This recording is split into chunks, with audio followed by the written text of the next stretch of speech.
अस्सलाम वालेकुम स्टूडेंट्स। आज हम चैप्टर 10 क्लास 10 का simple harmonic motion in waves के न्यूमेरिकल हल करेंगे। इसमें पहला न्यूमेरिकल है a mass hung from a spring vibrate 15 times in 12 second. एक स्प्रिंग से एक मास लटक रही है और वो 12 सेकेंड में 15 बार वाइब्रेट करती है। आपने क्या मालूम करनी है? Calculate the frequency. अपनी फ्रीक्वेंसी मालूम करनी है, the period of the vibration और वाइब्रेशन की अपनी पीरियड मालूम करनी है।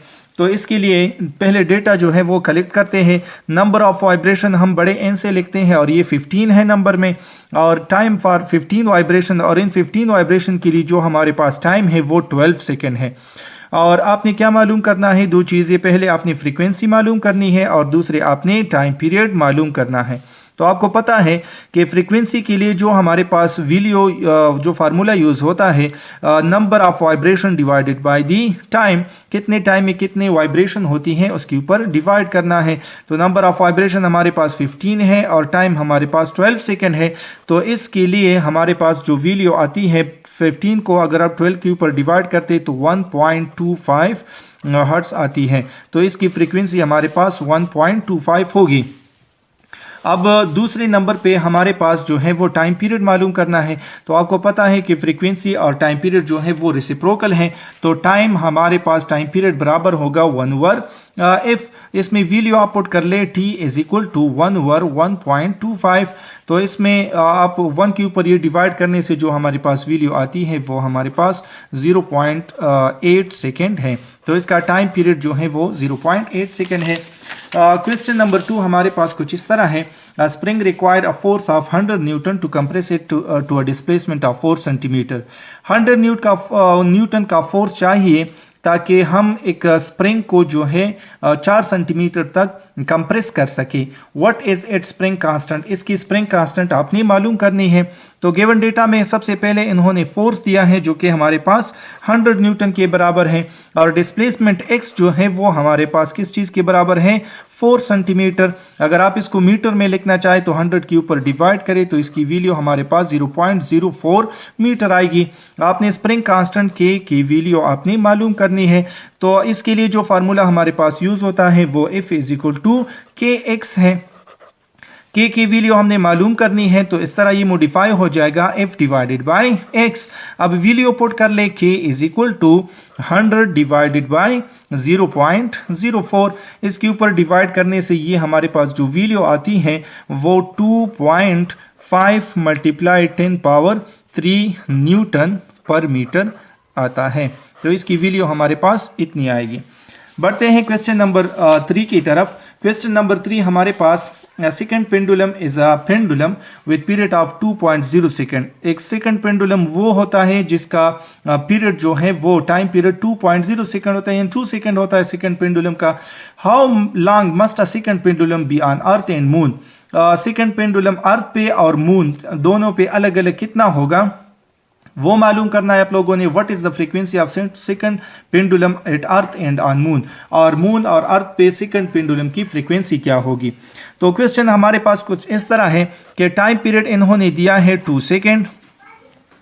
एक्सेलरेशन ड्यू टू ग्रेविटी ये आपने अपनी तरफ से लिख ले। अर्थ पे जो है वो हमारे पास यहाँ पे इसके साथ ई भी छोटी से लिख ले ताकि ये ग्रेविटी ऑफ द अर्थ जाहिर हो, मीटर पर सेकेंड स्क्वायर है। और acceleration due to gravity on moon जो है वो हमारे पास gm के बराबर है, जो हमारे पास 1.62 मीटर पर सेकेंड स्क्वायर के बराबर है। तो आपने अभी क्या मालूम करना है? सबसे पहले आपने लेंथ ऑफ द पेंडुलम मालूम करनी है, अर्थ पे इसकी कितनी है। दूसरी चीज आपने मालूम करनी है length of pendulum on moon, और तीसरी चीज आपने मालूम करनी है frequency of this pendulum at earth ई लिख ले, और फ्रीक्वेंसी ऑफ इसी पेंडुलम की मून पे कितनी हमारे पास होगी। ये चारों चीज़ें हमने मालूम करनी है। तो सबसे पहले हम इसकी क्या मालूम करते हैं? लेंथ मालूम करते हैं। इसके लिए हमारे पास फार्मूला है t is equal to 2 pi under the root L by g. ये L मालूम करनी है तो दोनों तरफ से स्क्वायर कर ले, ये t स्क्वायर हो जाएगा, ये स्क्वायर हो के 4 पाई स्क्वायर बन जाएगा और इससे ये रूट खत्म हो जाएगा तो L बाई जी होगा। ये L हमने मालूम करनी है, ये डिवाइड है मल्टीप्लाई हो जाएगा, ये दोनों मल्टीप्लाई यहाँ पे डिवाइड हो जाएगा। तो L इज इक्वल टू हमारे पास किस चीज़ के बराबर होगा? इल इज इक्वल टू अर्थ पे जो ग्रेविटी है इसके साथ टी स्क्वायर मल्टीप्लाई करेंगे और इसके ऊपर 4 पाई स्क्वायर को डिवाइड करेंगे। तो ये हमारे पास इसकी फार्मूला मॉडिफाई हो गया। अब इसमें वैल्यू पुट कर ले तो ये हमारे पास जो लेंथ है अर्थ पे ये हम मालूम करने जा रहे हैं। तो इसके साथ ई लिख ले, जी की वैल्यू 9.8 है, इसको मल्टीप्लाई करेंगे, टाइम पीरियड 2 है, स्क्वायर ले ले इसका, 4 हमारे पास वैल्यू है और 3.14 स्क्वायर जो है वो आपने ले ली है। अब ये दोनों इसकी स्क्वायर निकाले, इसकी स्क्वायर, ये दोनों मल्टीप्लाई कर ले, ये दोनों मल्टीप्लाई कर ले और फिर डिवाइड कर ले, सिंपल है। तो इसकी जो वैल्यू हमारे पास आती है वो 0.99 मीटर है। तो अर्थ पे इस पेंडुलम का जो लेंथ है वो हमारे पास 0.99 मीटर है। अब यही फार्मूला हमने यूज़ करना है, किसके लिए हमने यूज़ करना है, यही फार्मूला हमने यूज़ करना है मून के लिए। तो एल एम लिख लें, वहाँ पे सिर्फ जी की वैल्यू जो है हमारे पास चेंज हो जाएगी, बाकी यही कुछ हम लिखेंगे। तो हमारे पास क्या होगा, जी ऑफ मून यानी gravity acceleration due to gravity on moon multiplied by t square divided by 4 pi square. Value put कर ले इसमें, ये हमारे पास 1.62 multiplied by 2 square divided by 4 multiplied 3.14 whole square. ये दोनों मल्टीप्लाई कर ले, ये इसी तरह आपने करना है जिस तरह हमने ये पिछला किया। तो इसकी वैल्यू हमारे पास कुछ आती है 0.16 मीटर। तो इसकी लेंथ जो है पेंडुलम की ये हमारे पास 0.16 मीटर है। ग्रेविटी कम होने की वजह से इसकी लेंथ भी कम हो जाती है। आगे हम मालूम करते हैं, तीसरी चीज़ हमने फ्रीक्वेंसी मालूम करनी है। तो फ्रीक्वेंसी के लिए जो हमारे पास फार्मूला यूज़ होता है वो हमारे पास frequency on earth is equal to 1/2 pi divided by g by L on the earth. इसमें वैल्यू पुट कर लें, frequency on earth is equal to 1/2 multiplied 3.14 और इसको मल्टीप्लाई करेंगे किस चीज़ के साथ, जी की वैल्यू हमारे पास 9.8 है और अर्थ पे जो इसकी लेंथ है वो भी हमने फाइंड कर ली है 9.8 divided by 0.99 under the root. अब आपने क्या करना है, ये दोनों मल्टीप्लाई कर ले, इसको डिवाइड कर ले और ये दो डिवाइड कर ले, फिर रूट निकाल दे और फिर मल्टीप्लाई कर ले। तो ये हमारे पास इसकी जो फाइनल वैल्यू आती है frequency on earth is equal to 0.5 hertz. Hope आप लोग को समझ आ रही होगी। अगर आप यहाँ तक पहुँचे हैं तो प्लीज़ वीडियो को लाइक कर ले और चैनल को ज़रूर सब्सक्राइब कर ले। अभी फ्रीक्वेंसी हम मालूम कर लेते हैं, लेंथ मून पे यही चीज़ आपने करनी है, लेकिन सिर्फ ग्रेविटी जो है वो चेंज हो जाएगी। 1/2 pi under the root gravity on moon divided by length on moon. तो इसमें वैल्यू पुट कर लें, f m is equal to 1/2 multiplied 3.14 multiplied यहाँ पे जो ग्रेविटी की है वो 1.62 है और इसकी जो हमने लेंथ मालूम करी है वो 0.16 है अंडर दी रूट। ये डिवाइड कर ले, रूट निकाल दे, ये दोनों मल्टीप्लाई कर ले, इसको डिवाइड कर ले, फिर आपस में मल्टीप्लाई कर ले। तो मून पे जो इसकी फ्रीक्वेंसी होगी वो हमारे पास 0.50 हर्ट्ज होगी। दोनों की जो फ्रीक्वेंसी है वो हमारे पास सेम आएगी। अब बढ़ते हैं हम क्वेश्चन नंबर 4 की तरफ। क्वेश्चन नंबर 4 हमारे पास कुछ इस तरह है, calculate the period and frequency of a propeller on a plane if it complete 250 cycles in 5 second. आपने फ्रीक्वेंसी मालूम करनी है एक जहाज की प्रोपेलर की। ये हमारे पास प्रोपेलर है, अगर ये 250 साइकिल चक्कर कंप्लीट करता है 5 सेकेंड में, तो आपने वो मालूम करनी है। तो नंबर ऑफ साइकिल हमारे पास कितनी है, बड़ी एन आपने लिखनी है 250। ये हमारे पास इतनी साइकिल है। टाइम इन 250 के लिए साइकिल्स के लिए जो हमारे पास होता है वो 5 सेकेंड है। आपने क्या मालूम करना है, पहले फ्रीक्वेंसी इसकी मालूम करनी है और फिर टाइम पीरियड आपने मालूम करना है। तो फ्रीक्वेंसी के लिए हमारे पास पहले क्वेश्चन की तरह है n डिवाइडेड बाई टी। इसमें वैल्यू पुट कर ले तो हमारे पास 250 divided by 5 which is equal to 50। Frequency is equal to 50 cycle per second or hertz. अभी हम टाइम पीरियड मालूम करेंगे, वो हमारे पास इसकी रेसिप्रोकल है तो 1/50 हर्ट्ज जो है 1/50 हमारे पास आएगा। 1/50 को अगर आप इसको डिवाइड करते हैं तो हमारे पास जो वैल्यू आती है वो हमारे पास 0.02 सेकंड आती है। तो इसका टाइम पीरियड हमारे पास 0.02 सेकंड्स है। बढ़ते हैं क्वेश्चन नंबर 5 की तरफ।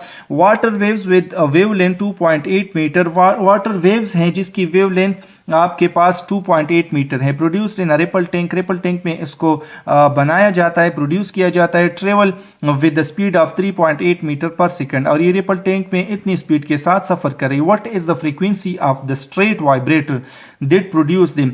जो वाइब्रेटर इस फ्रीक्वेंसी को प्रोड्यूस कर रहा है वो हमारे पास इसकी फ्रीक्वेंसी क्या होगी। इस वाइब्रेटर की जो फ्रीक्वेंसी है वो हमारे पास क्या होगी जो इस वेवलेंथ को प्रोड्यूस कर रहा है। तो सबसे पहले इन्होंने वेवलेंथ दिया है जो कि हमारे पास लैम्डा है 2.8 मीटर।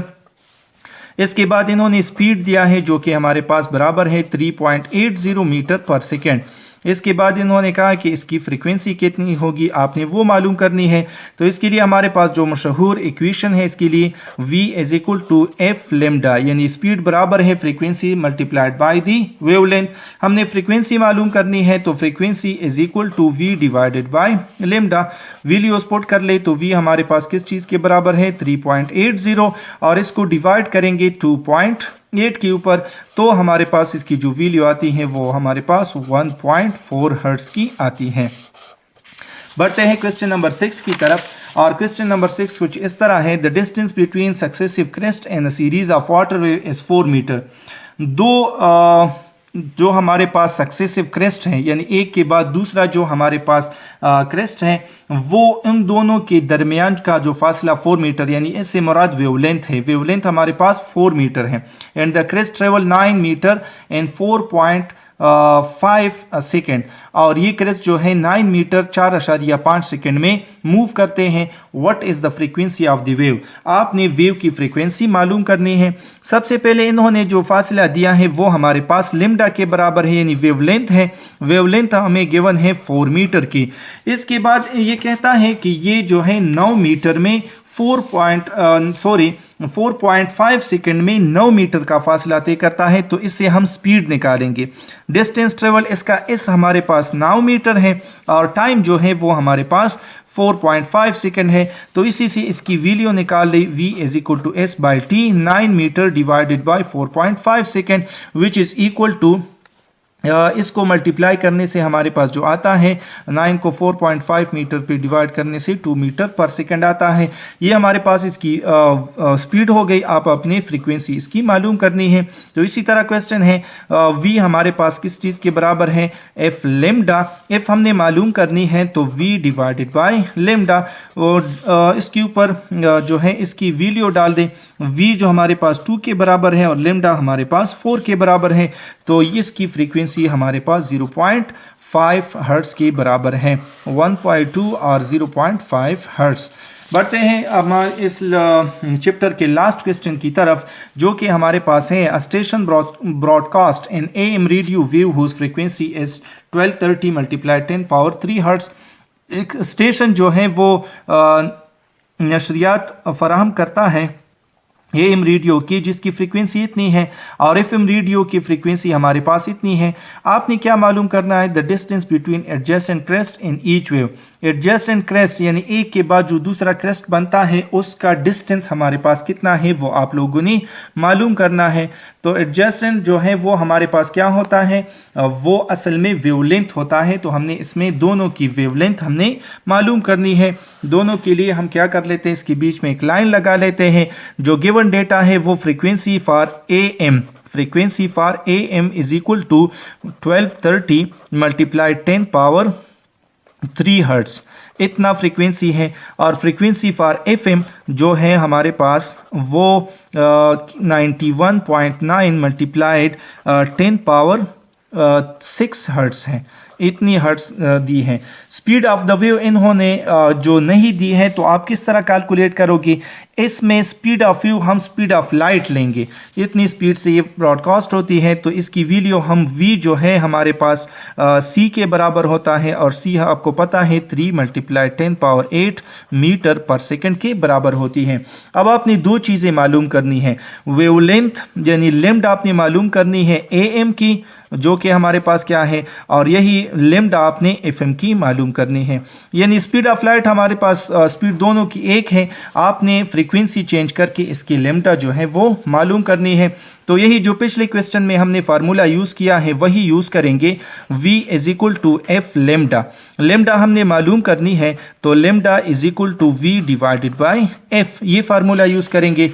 तो जो हमारे पास am है उसके लिए पहले यूज़ करते हैं am = v/f am, इसकी जगह हम फ्रीक्वेंसी am की लगाएंगे।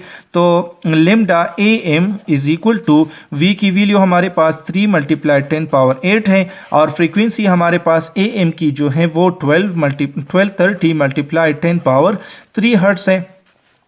ये ऊपर आके 10⁻⁻5 हो जाएगा, सॉरी +5 हो जाएगा, ये 3 हो जाएगा, और 3 को इसके ऊपर डिवाइड कर ले। जो हमारे पास इसकी वैल्यू आती है वो लास्ट में आपके पास 2.44 × 10⁻² मीटर। अगर आप इसको इस तरह लिखना चाहते हैं, या ये 2 आगे कर ले, ये ख़त्म हो जाएगा और ये पॉइंट आगे जाएगा, तो ये 244 मीटर होगा। यानी इसका लेम्डा जो है वो 244 मीटर बनता है वेवलेंथ। अब यही फार्मूला आपने यूज़ करना है FM के लिए। FM हमारे पास किस चीज़ के बराबर है, आप वैल्यू पुट कर लें 9 × 10⁸, डिवाइड करेंगे, सिर्फ इसकी फ्रीक्वेंसी चेंज होगी, जो कि हमारे पास 91.9 × 10⁻6 के बराबर है। इसके ऊपर डिवाइड करने से जो आपके पास वैल्यू आती है 0.0326 × 10⁻² की वैल्यू आती है। तो ये हमारे पास FM की जो लेम्डा आती है, लास्ट में 2 इसकी ख़त्म कर लें, तो हमारे पास इसके बराबर हो जाएगी 3.26 मीटर। तो इसका लेम्डा जो है वो हमारे पास इतने बराबर होगा। होप आप लोगों को समझ आया होगा। फिर भी कोई मुश्किल है तो प्लीज़ कमेंट कर ले, इस वीडियो को लाइक कर ले और ज़्यादा से ज़्यादा शेयर कर ले। Thank you and वस्सलाम।